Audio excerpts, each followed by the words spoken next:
Assalamualaikum warahmatullahi wabarakatuh. Halo semuanya, di sini aku akan menjelaskan sedikit tentang buku Hukum Perburuhan karya Dr. Haji Kusbianto, SH.M. Hum dan Dian Hadian Silalahi, SH.MH.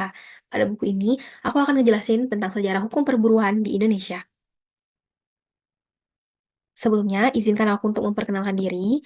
Perkenalkan, aku Lintang Cahya Damarinda dari kelas C Indralaya. Sebelum masuk ke materi sejarah hukum perburuan di Indonesia, ada baiknya kita mengetahui apa itu hukum perburuan. Menurut Profesor Imam Supomo SH, dalam bukunya Pengantar Hukum Perburuan mengemukakan pendapat beberapa ahli mengenai hukum ketenagakerjaan. Menurut salah satunya, ada pendapat para ahli yaitu Mulenar. Menurut Mulenar, hukum ketenagakerjaan adalah bagian dari hukum yang berlaku pada pokok yang mengatur hubungan antara tenaga kerja dan pengusaha, antara tenaga kerja dengan tenaga kerja, dan antara tenaga kerja dengan penguasa. Dapat kita simpulkan bahwa hukum perburuan adalah himpunan peraturan, baik tertulis maupun tidak tertulis, yang berkenaan dengan kejadian di mana seseorang bekerja pada orang lain dengan menerima upah. Selanjutnya, di sini akan aku jelasin tentang bagaimana sejarah hukum perburuan di Indonesia. Riwayat hukum perburuan tidak dapat dipastikan kapan dimulainya, namun diperkirakan berawal sejak era perbudakan. Pada masa itu, budak dianggap seperti barang, milik sepenuhnya oleh pemiliknya, yang berkuasa mutlak atas kehidupan sosial, ekonomi, bahkan hidup matinya. Selanjutnya, dalam sejarah hukum perburuhan di Indonesia terdapat 3 fase. Yang pertama ada fase perbudakan. Pada masa perbudakan, budak tidak memiliki hak bahkan hak hidup. Mereka hanya memiliki kewajiban untuk bekerja dan mengikuti semua perintah pemilik. Pemilik budak memiliki kekuasaan penuh dan tidak berkewajiban memelihara budak. Intinya, pemilik budak memiliki kendali penuh atas pekerjaan tanpa kewajiban timbal balik, karena budak dianggap sebagai properti, bukan sebagai manusia yang memiliki hak-haknya.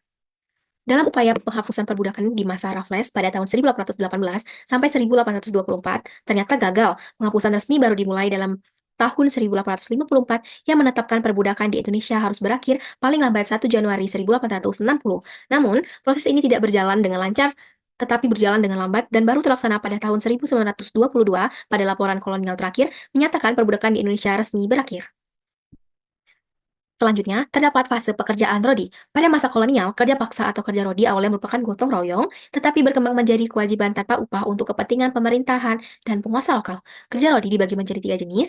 Yang pertama, untuk kepentingan pemerintahan kolonial, yang kedua, untuk pembesaran lokal, dan yang ketiga, untuk kebutuhan desa. Adapun salah satu contoh dari kerja rodi adalah proyek pembangunan jalan raya pos oleh Daendels pada tahun 1807 sampai 1811 yang menyebabkan banyak korban jiwa. Dalam upaya penghapusan kerja paksa dimulai pada tahun 1813 oleh Raffles, namun gagal, proses penghapusan baru efektif pada 1 Februari 1938, meskipun beberapa daerah masih memperlakukannya hingga 1946. Selanjutnya, ada fase punalaya sanksi. Pada fase punalaya sanksi, aturan kolonial yang mengikat buruh agar tetap bekerja di bawah kontrak ketat dengan majikan sering disertai paksaan dan hukuman. Peraturan ini diperkenalkan pada 1838 dan diperkuat pada tahun 1880 di Sumatera Timur. Buruh yang melanggar kontrak dapat dihukum dengan denda atau kerja paksa.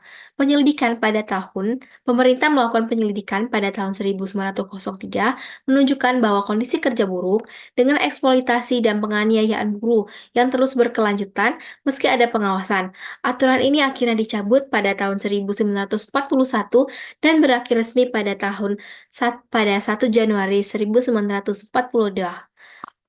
Penghapusan punilai sanksi adalah bagian dari perjuangan besar untuk membebaskan buruh dari perbudakan, kerja paksa, dan memberikan kedudukan hukum yang lebih adil di Indonesia.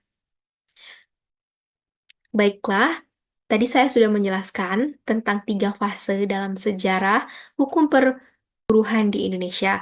Di sini saya akan memberikan kesimpulan, yaitu sejarah hukum perburuhan Indonesia menunjukkan perjuangan panjang buruh untuk mendapatkan hak mereka. Pada masa perbudakan, buruh dianggap sebagai properti tanpa hak sepenuhnya dikuasai oleh pemiliknya. Pada masa pada masa Rodi, buruh dipaksa bekerja tanpa upah untuk kepentingan kolonial dan baru dihapus pada tahun 1938. Kemudian, pada masa punalai sanksi, buruh dikenakan hukuman berat jika melanggar kontrak dengan pengusaha memiliki kekuasaan penuh atas buruh yang berujung pada eksploitasi. Pada akhirnya, aturan ini dihapus pada tahun 1942. Perjuangan hukum perburuhan di Indonesia bertujuan untuk membebaskan buruh dari penindasan dan memberikan perlindungan hukum yang lebih adil menjelang kemerdekaan. Baiklah, itu saja yang dapat saya jelaskan tentang sejarah hukum perburuan di Indonesia.